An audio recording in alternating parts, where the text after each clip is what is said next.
세례 요한은 누구나 다 알고 있지요.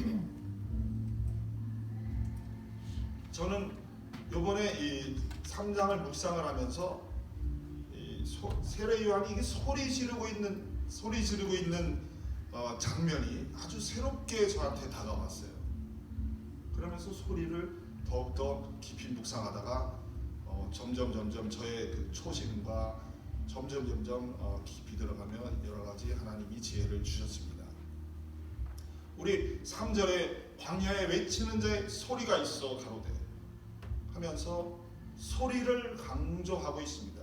이거는 이사야서에 예언된 말씀입니다. 소리를 강조하고 있어요. 소리가 있고 소음이 있습니다. 여러분 설명이 필요 없죠. 저는 오늘 여기 계신 저와 여러분이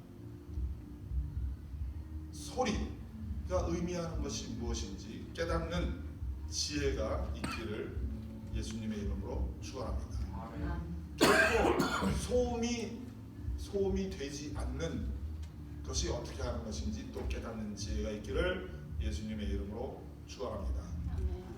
오늘 세례 요한으로부터 나오는 소리들이 있습니다. 여러 가지 소리들이 있지만 제가 4가지만 말씀을 드립니다. 지금 세례 요한으로부터 나오는 소리는 회개하라 천국이 가까웠느니라 라는 말로 하는 소리가 있습니다. 이것은 여러분들이 이렇게 생각하시면 돼요. 예수 천당 불신 지옥 그러면서 우리 노방전도 하는 분들 있죠. 정확하게 그거라고 보시면 됩니다. 두 번째로 세례 요한에게서 나오는 소리는 요한의 말은 아니지만 그 요한의 삶 속에서 삶을 쳐다보면서 우리가 소리를 들을 수 있어야 됩니다. 나실인으로 구별된 요한의 모습은 참으로 그 삶이나 외모가 참 기괴합니다. 나실인이라는 의미는 여러분들이 지금 구체적으로 설명을 못하지만 이렇게 생각하시면 돼요. 하나님 앞에 헌신된 사람. 우리 다 헌신된 사람들입니다. 아멘. 아멘. 하기 싫어도 해야 돼. 아멘. 우린 다 헌신된 사람들이에요. 아멘. 헌신하고 싶은데 헌신이 안 됐어도 하여튼 헌신하고 싶은 마음만 있어도 아멘 하세요. 그럼 헌신이 돼. 헌신이 되면 그게 우리들이 살아나는 거예요. 그게 죽는 글이 아닙니다. 아멘. 두려워하지 마세요. 우리는 다 헌신된 사람들이에요. 아멘? 아멘. 그게 나실인이라는 뜻이 그런 뜻이에요. 그러나 하나님은 나실인을 구별하기 위해서 이 헌신된 사람을 구별하기 위해서 몇 가지 규례를 주셨는데 그 중에 2가지만 말씀드리면 이 헌신된 나실인들은요 포도주를 마시면 안 되었고 머리를 자르면 안 되었어요. 당시 포도주를 마시지 않으면 포도주는 그 당시 지금도 거의 비슷해요. 그 지역에서는 음료수이기 때문에요. 지금 여기서 물을 안 마시는 사람으로 생각하면 딱 맞아요. 물을 안 마시는 사람을 보면 주변에서 그 사람을 보면서 그 사람을 이렇게 주의 깊게 쳐다봅니다. 그 구별된 모습을 본다는 얘기예요. 그리고 또 하나님은 이 헌신된 사람을 머리를 자르지 않게 했어요. 그럼 머리가 길어요. 대부분의 사람들이 머리를 깎았거든요. 어쨌든 좀 길기는 길었었지만 그 나실린처럼 그렇게 길게 기르지는 않았습니다. 그러니까 물 같은 포도주도 안 마셔, 머리도 길어. 그러니까 모습이 얼마나 기괴합니까? 그러니까 주변을 끄는 거예요. 그래서 그 사람 입에로부터 무슨 말이 나오면 그 사람의 삶에 어떤 모습이 비춰지면 굉장히 관심을 끌고 주의를 끌게 되는 그러한 삶의 모습이었죠. 이러한 모습을 한 세례 요한이 이제는 그 더운 사막에서 낙타 털 옷을 입고 보통 사람들이 먹기를 꺼리는 메뚜기를 먹으면서 살고 있습니다. 어떤 소리가 들리나요? 여러분들에게 이 삶 속에 어떤 소리가 들려요? 이 구별된 삶, 주의를 끄는 이 삶 속에 어떤 소리가 들리나요? 간단해요. 더운 사막에서 털로? 이라는 이 소리가 들려요. 먹기에 껄끄러운데 난 저건 내가 먹을 수 있을까? 라는 그 메뚜기 어떻게 먹지? 이런 소리가 들리죠. 그렇죠. 그래서 삶 속에, 요한의 삶 속에서 나는 소리가 있습니다. 두 번째로. 세 번째로, 요한이 말로 소리를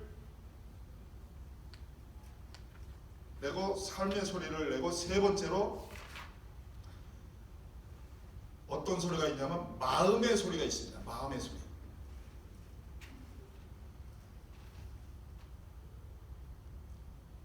자기의 삶을 돌아보지 않으면서 하나님 것을 더 중요하게 여기는 요한의 마음의 소리를 우리는 들을 수 있어야 됩니다. 사막에서 털옷을 입으면서 먹기에 껄끄러운 걸 먹어가면서 자기의 소리의 사명에 전념을 다하는 그 요한의 마음의 소리를 우리는 들을 수 있어야 됩니다. 우리가 비록 좋은 차, 좋은 옷을 입지 못할지라도, 좋은 차를 타지 못할지라도, 좋은 집에 살지 못할지라도, 또는 좋은 집에 살을지라도, 좋은 옷을 입을지라도, 입었다고 해서 이 마음의 소리가 없어서는 곤란합니다. 우리는 헌신된 사람들이기 때문에.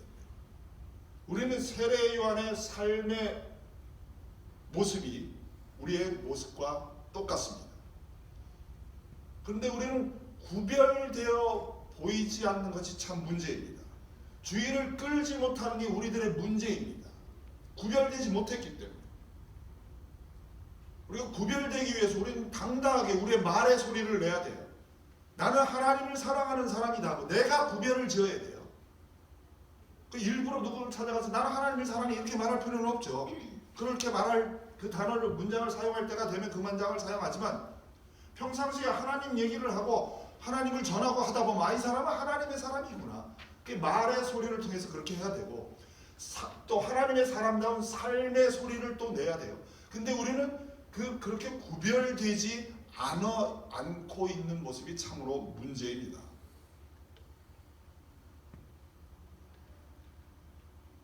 이렇게 우리가 구별되었을 때 그 입에서 나오는 말을, 우리 요한에게 사람들이 귀를 기울이듯이 우리의 말에 사람들이 귀 기울이며 비로소 그때야말로 듣기 시작하는 것이다 이거죠. 자, 우리 네 번째로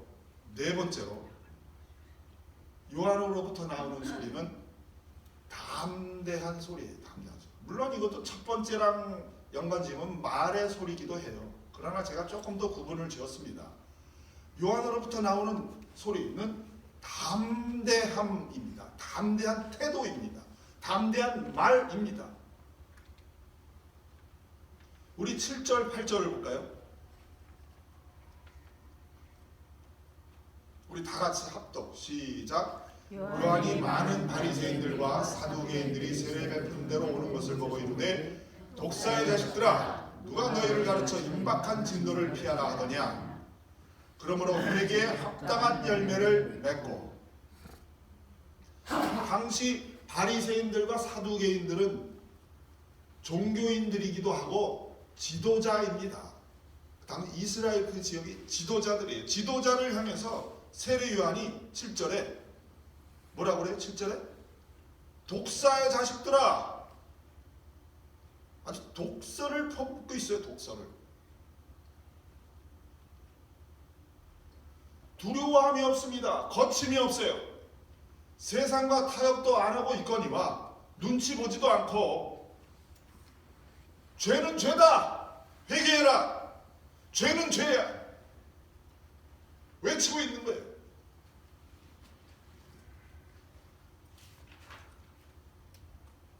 우리도 이와 같이 우리 소리를 내야만 합니다. 1, 2, 3, 4. 말로, 삶으로, 마음으로. 네 번째, 담대하게. 이와 같이 요한처럼 우리가 소리를 낼 때 그때야 비로소 주의 길이 열리는 겁니다. 우리 3절 볼까요? 3절 다시.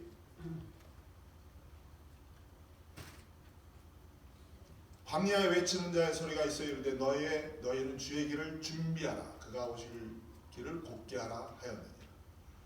소리가 있을 때에 1, 2, 3, 4 소리가 있을 때 주의 길을 준비합니다.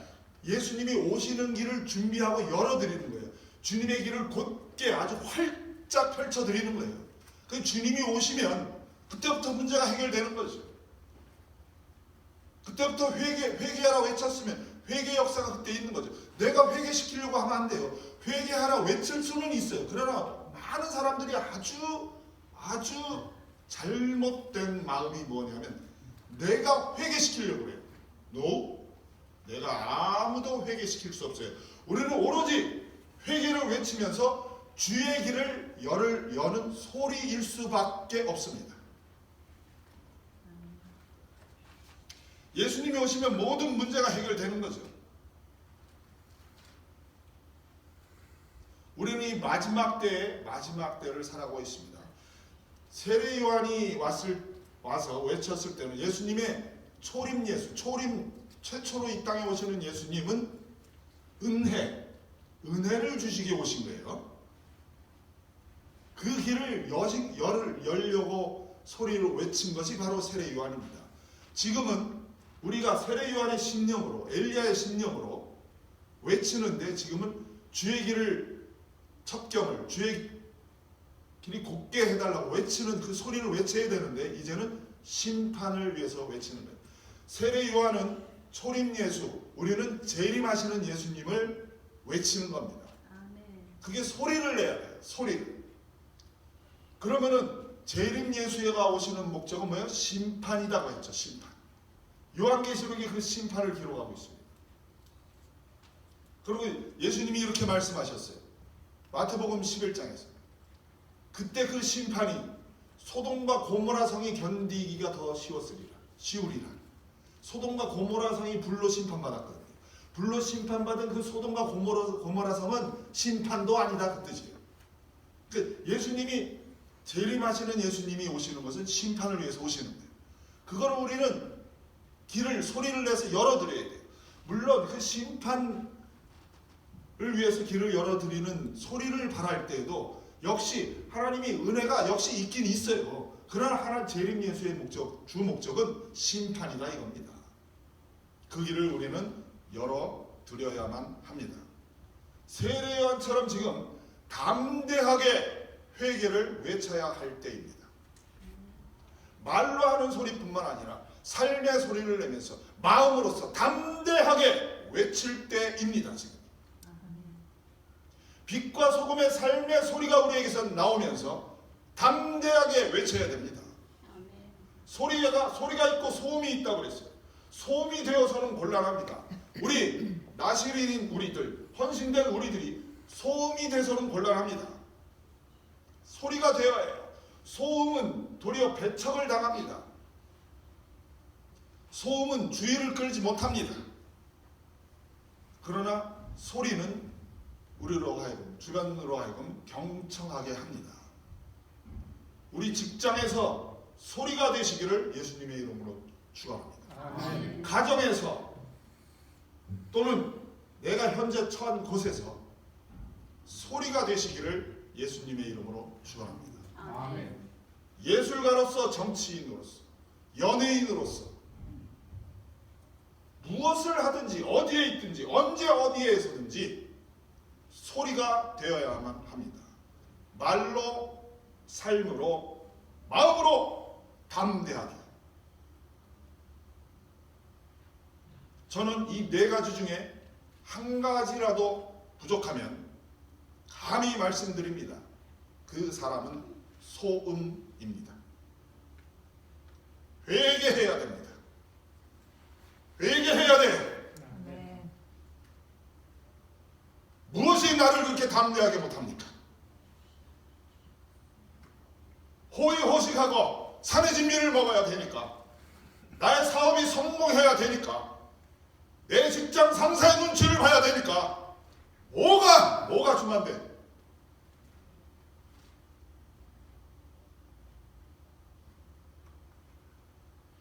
원투 쓰리 포 중에 하나라도 빠지면 소음이라는 걸 기억하시기를 예수님의 이름으로 축원합니다. 교회에서만 소리인 사람들이 있어요. 교회에선 소리야 소리. 와, 밖에선 소음. 그 사람은 교회에서 소리인 척하는 거죠. 그러니까 그런 사람들 때문에 교회가 시끄러운 거 아닌가요? 구체적으로 말씀드리면 요즘의 핫 이슈인 동성애를 향해서 그건 하나님이 증오하는 범죄이다. 인류 마지막에 종말에 나올 죄이고 종말 신호이다. 왜 이렇게 말을 못하나요? 두렵죠? 내 앞에 사람이 나를 손가락질하고. 왜? 다들 좋은 게 좋은 거야. 사랑해야지, 포용해야지. 그럴듯하지요. 모든 사람을 위하는 것 같고 동성애자를 위하는 것 같고 뭐 여러가지 요즘에 막 별의별 성 그런 문화가 있어. 뭐 아동 성애자, 소아 성애자도 있고 뭐 다 포용하고 이해해줘야 하는 식으로 얘기. 그거는 이해하는 게 아닙니다. 그건 소리를 발하지 못하는 것이고 그건 하나님이 증오하는 범죄에 대해서 똑바로 소리를 발하지 못하고 있는 거죠. 사회는 그렇다 치고 우리 믿는 자들은 내 상황이 닥치면 쫓아다니면서 하지 말라는 거예요. 쫓아다니면서 그렇게 할 필요 없어요. 그거는 특별한 어떤 사명 가진 사람들이 하는 거예요. 그러나 나한테 다가올 때가 있거든요. 너는 동성애를 어떻게 생각하니? 하나님이 증오하는 범죄지. 근데 비스무리하게 피해가는 거야. 그 대답 안 하려고. 뭐가? 왜? 나의 먹고 사는 것에 문제가 생길까봐 또는 나의 관계가 파괴될까봐. So what? 소리를 발해야 됩니다. 소리를. 죄를 죄다라고 소리를 내는 것이 바로 진정한 사랑입니다. 아닙니까? 죄를 죄라고 말을 해야 사랑이에요. 세례 요한이 회개하라 천국이 가까웠느니라. 회개에 합당한 열매를 맺으라. 독소를 품고 있는 것 같지만 독사의 자식들아 독소를 품고 있는 것 같지만 죄를 죄라고 말하고 있기 때문에 세례 요한은 그들을 사랑하고 있는 거예요. 사실 세례 요한이 사랑하고 있는 게 아니라 소리를 통해서 하나님이 그들을 사랑하고 있는 거죠. 온 지구촌을 하나가 되려고 하고 있어요. 평화 좋은 얘기가 아닙니다. 이 평화를 깨는 마치 역적처럼 얘기하는데 천만의 말씀 죄와 함께 어울리면서 혼합돼서 믹스돼서 평화가 오는 것은 그건 거짓 평화지요. 근데 인류 마지막에 이 거짓 평화가 또 인류 종말의 신호입니다. 옳고 그름이 없어지고 있어요. 지금 포용하는 명목, 잘못된 그릇된 사랑이라는 그 명목 아래 옳고 그름이 없어요. 잘못을 잘못이라고 소리를 내지 못하고 있습니다. 사랑이라는 명목 아래서. 그럼 우리는 반드시 기억을 해야 됩니다. 하나님은 죄를 결코 용납하지 않으신다는 것을. 정말 그 하나님이신 그분이 십자가에서 자기의 생명을 버리시고 모든 걸 버리셨어요. 그러면서 죄를 해결하신 그 위대하신 우리 주 예수 그리스도께서 하신 일이 있거든요. 죄 때문에 하나님이신 그분이 이 땅에 오셔서 십자가에서 죽으셨단 말이에요. 근데 죄를 죄로 여기지 않으면 십자가에서 역사하신 이 예수님을 아주 모멸하는 거예요. 그리고 죄를 죄로 여기며 예수님 앞에 무릎을 꿇고 회개에 합당한 열매를 맺고 또 회개에 합당한 열매를 맺으라고 죄를 죄다라고 얘기하면서 예수님 앞에 인도해 오는 그 사람들, 죄를 죄라고 여기는 사람들이 그렇게 할 수 있는 거죠. 죄를 죄로 여기지 않는데 누가 예수님 앞에 오겠습니까?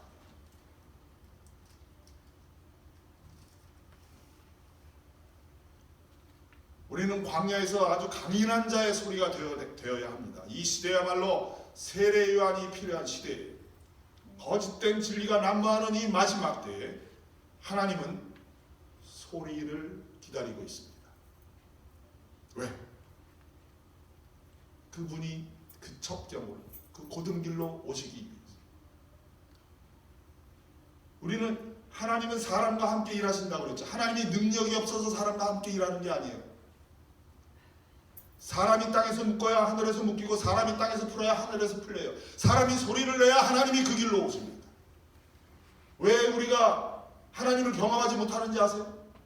소리로 오늘 적용을 하면 소리를 바라지 않는 거예요. 나의 직장에서 가정에서 내가 있는 곳에서 맨날 만나는 사람일지라도 하여튼 언제 어느 때고 내가 소리를 바라지 않기 때문에 그 고든 길로 예수님이 오시지 않기 때문에 모든 문제의 해결사이신 그분이 그 자리에 오지 않기 때문에 소리를 안 내서 그러니까 문제가 해결이 안 되고 열매가 없고 경험이 없고 체험이 없는 거예요. 근데 소리를 바라면 그분이 오시기 때문에 각종 하나님을 체험하는 일이 있거든. 근데 우리의 자세는 삶이 구별도 안 됐고 말도 구별이 안 돼 있고 주변의 주의도 끌지 못하거니와 이미 설명했죠. 다 외쳐야 됩니다. 주변에 혹시 우리 목사님들이 욕심 부리는 것 같으면 당신 그 종교 지도자들이 하던 짓을 당신도 하는가? 뭐 말을 해야죠. 왜 말을 못해? 목사라고 왜 말을 못하는 거예요? 목사도 성도를 향해서 아유 마음이 아프지. 뭐 여러 가지 아픈 일 당할 수 있죠. 왜 바른 얘기를 못해요? 잘못된 것은 잘못됐다. 왜 바른 얘기를 못합니까? 언제까지 위로만 받고 살 거냐고. 언제까지 축복, 언제까지 좋은 소리만 듣고 살 거냐고요. 세상에 똑바른 소리가 없습니다.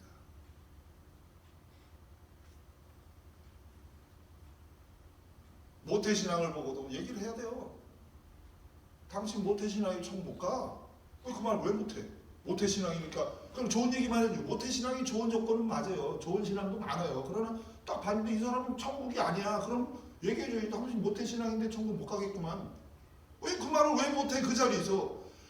자, 여러분 상황을 잘 생각해 보세요. 내가 이 모태신앙과 지금 둘이 얘기를 하고 있어요. 얘기를 했는데 가만히 마음속에 생각해 보니까 한 10분 얘기하다 보니까 이 사람 오늘 죽으면 천국 못 가겠는데? 이 생각이 들면 거기서 당신 말하는 그 모태신앙인데 그 천국 갈 신앙처럼 안 보이는데요? 그 10분 지나서 말했을 때 하고 생각해 보세요. 집에 가서 요 말을 못해줘서 집에 가서 생각이 난 거야. 아유, 이분에게 이걸 말해줘야 사람인데. 그래서 고민하다가 다음에 만나면 얘기해야죠. 그러니까 이 말을 생각하면서 그 사람과 또 대화를 하는 거야. 두 번째 만나서. 그럼 대화가 안 되는 거죠. 그 말을 하고 싶어서. 그건 대화가 아니지. 이미 자연스러운 상황은 끝났지. 그런데 두 번째 만나서 그 말을 하는 거야. 당신은 오늘 죽으면 천국 못 갈 것 같은데요? 그럼 거기서 그 사람 마음 상해요. 그건 정상적인 소리가 아니기 때문에. 근데 그 처음 만났을 때 10분 되었을 때 소리를 자연스럽게 바라면 그 사람은 그냥 자연스럽게 받아요. 그렇죠? 근데 우리는 그러한 상황에서 자연스럽게 말을 잘 못합니다. 그리고 말을 해도 나 자신의 말과 삶과 마음과 담대함이 그 사람에게 구별된 것으로 보이지 않고 주의를 끄는 삶이 나한테 그 사람 앞에 비춰지지 않았기 때문에 세례 요한의 그 모습으로 비춰지지 않았기 때문에 내가 당신 오늘 죽어도 천국 가지 못할 것 같은데 라는 말을 무시당하죠. 뭔지 아시겠죠? 우리는 소리를 내어 주의 길을 평탄케 해야만 합니다. 초림 때 은혜의 길을 평탄케 한 요한처럼 우리는 재림의 심판의 주를 위해서 길을 평탄케 해야 되는데 그 주된 것은 회개하라. 재림 예수가 오셔서 심판하실 것이다. 물론 우리는 휴거돼서 올라갈 거예요. 그러나 우리가 전한 이 메시지, 이 소리들이 이 땅에 남아서 많은 사람들이 회개하고 하나님 앞에 심판 이전에 회개하고 돌아오는 그러한 우리는 소리를 바라야만 합니다. 그리고 심판의 주가 오셔서 그들을 심판할 때 우리가 주의 길을 예비하는 그러한 것을 우리가 했을 때, 회개를 외쳤을 때, 그런 심판의 주님이 오셔서 그 심판받는 자들에게 너희들은 내가 기회를 줬음에도 불구하고 회개를 안 하였구나 하면서 하나님이 더욱더 당당한 위치에서 그들을 심판하는 거예요. 내가 너희한테 기회를 줬건만 너희들은 변명할 수가 없다. 너희는 핑계댈 수가 없다 하면서 심판자가 더욱더 심판을 하실 수 있는 길을 열어드리는 겁니다. 또 말씀드리지만 분명히 거기에 은혜도 있습니다.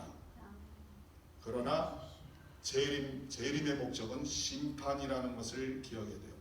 누가 소리를 내서 전하지 않으면 어떻게 들을 수가 있어요? 로마서 10장 17절이 기록을 합니다.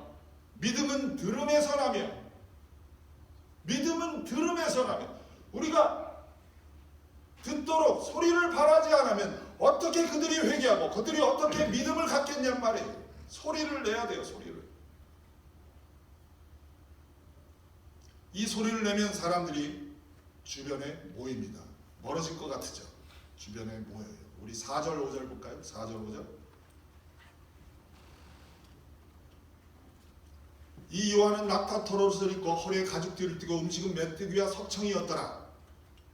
이때 예루살렘과 온 유대와 요단강 사방에서 다 그에게 나와 기괴한 모습, 이거 정말 회개망측한 모습인데 요한에게 나와서 6절 볼까? 6절.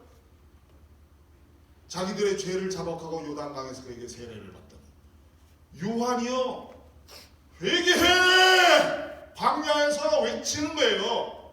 제가 지금 지목사가 소리 지르는 것보다도 더 크게 회개하라!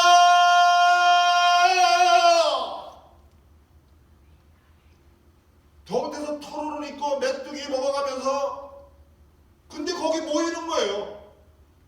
근데 마귀는 우리가 세례 요한처럼 구별된 삶 속에 주의를 끄는 그 모습으로 외치면 너는 거절당할 거야. 물론 거절하는 자들도 있겠죠. 근데 마귀는 자꾸 속삭이는 거야. 너의 모든 것을 잃어버릴 거야. So what? 그래도 외치면 모이는 거야. 이게 진정한 기쁨 아닙니까? 내 거를 잃어버리지 않으면서 사람이 모이는 것만이 기쁘죠. 그죠? 내 거도 괜찮고 하나님도 전하고 그런 일도 있겠죠.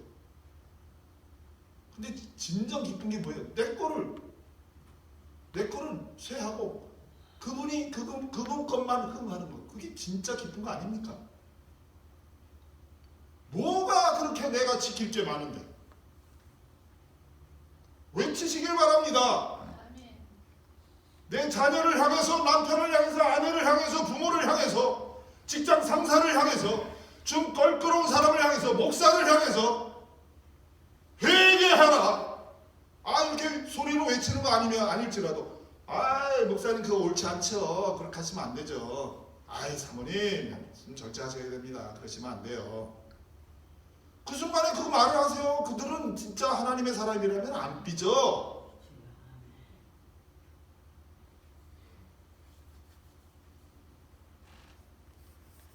열매 없는 이유 말씀드렸죠. 하나님을 체험하지 못하는 이유 말씀드렸죠. 소리를 내지 않아서 그래요. 소리를 내지 않아서.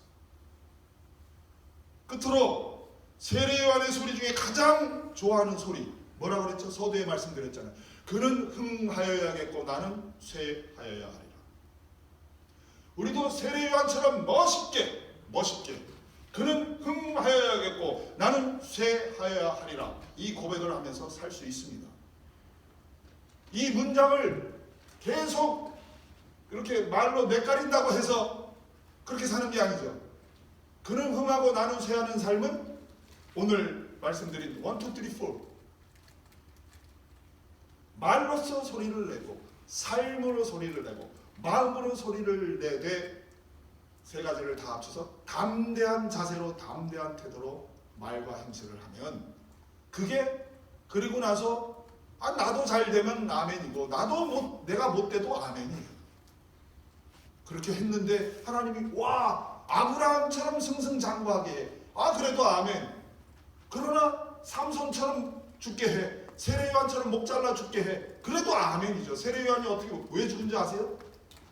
세례 요한이 이렇게 있었어요. 찾아간 게 아닙니다. 세례 요한이 자연스럽게 어느 자리에 있었냐면 헤롯 왕이 있는 자리에서 가만히 보니까 헤롯 왕이 자기 동생 와이프하고 살고 있네. 그러니까 세례 요한이 얘기하다가 어이 왕이시여, 그 동생 와이프하고 사는 게 그거 옳지 않습니다. 그 말에서 목 잘려 죽었어. 그래도 아멘이요. 알았죠? 근데 이게 아멘이 안 돼요? 아멘. 이거 아멘 안 되는 게 참 저는 슬픈 거예요. 이게 진짜 아멘이 안 되는. 아멘. 그게 아멘이 진짜 뱃속에서 되면 그 사람의 마음의 소리가 있는 거고, 그 마음의 소리가 있는 그 사람은 담대해지는 거고, 천하가 그 사람을 못 건드리는 거예요. 저는 지금 감히 말씀드립니다. 제가 하나님을 대언하는 자리에서 그는 흥하여야겠고 나는 쇠하여야 하리라. 특히 말씀으로 더 포인트를 준다면 그 부분에 대해서는 타협이 없었습니다. 그리고 그 기도를 요즘에는 안 해요. 하나님이 흥하고 나는 쇠하여야 하겠습니다라고 초창기 기도를 많이 했어요. 지금 왜 그 기도 안 하는지 아세요? 아유, 너무 힘들어 내가 쇠한 게. 근데 그 기도를 이미 받으셔가지고 지금 이렇게 됐다니까 내가. 근데 힘들어요, 제가 인간적으로. 그런데 여러분들이 알지 못하는 뱃속에 뿌듯한 게 있습니다. 아주 진짜 묵직한 게 있어요. 묵직해요. 그리고 저는 항상 소리를 준비합니다. 지금 문재인 씨를 만나면 할 말도 준비해놨어요. 이전에 이명박 대통령을 만나면 내가 할 말을 준비해놨다가 만났잖아. 누구누구 만나면 제가 이 말을 하리라 저 말을 하리라. 종교 지도자 중에 그 타락한 어떤 저 암흑의 인간 또 만나면 내가 무슨 말을 하리라. 소리를 준비해냈어요. 제가 쫓아가지는 않아요. 그러나 만약에 내가 그분을 향해서, 그 사람을 향해서 이 말을 준비하고 있는데 거기 내 앞에 왕이 지나가. 아, 동생 와이프랑 사는 게 옳지 않죠. 소리는 기도를 통해서 항상 그 대상들을 위해서 기도하면서 소리는 자연스럽게 준비가 됩니다. 그 대상들을 위해서 기도하면 소리는 자연스럽게 준비가 됩니다.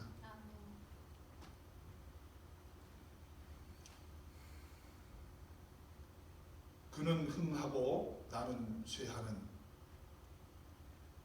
그 문장으로 하나님 앞에 선포하고 기도하고 꼭 그 단어로 그 문장을 쓰지 않아도 됩니다. 사용하면 좋고.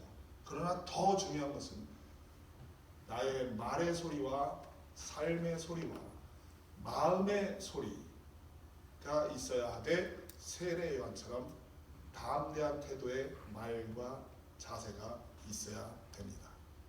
아멘. 그러면 우리에게 하나님께서 그 소리를 통해서 하나님이 오셔서, 예수님이 오셔서 우리의 각종 문제 해결은 물론이요, 우리가 그때부터 하나님을 체험하게 되고, 나는 내가 흥하든지 망하든지 뱃속에서 남들에게 설명하지 못하는, 설명할 수 없는 뿌듯한 기쁨이 자리 잡게 됩니다. 그대로 사시기를 예수님의 이름으로 축원합니다. 아멘. 자, 우리 말씀 생각하면서 우리 주여 한번 외치고 우리 성령의 인도하심으로 기도하시고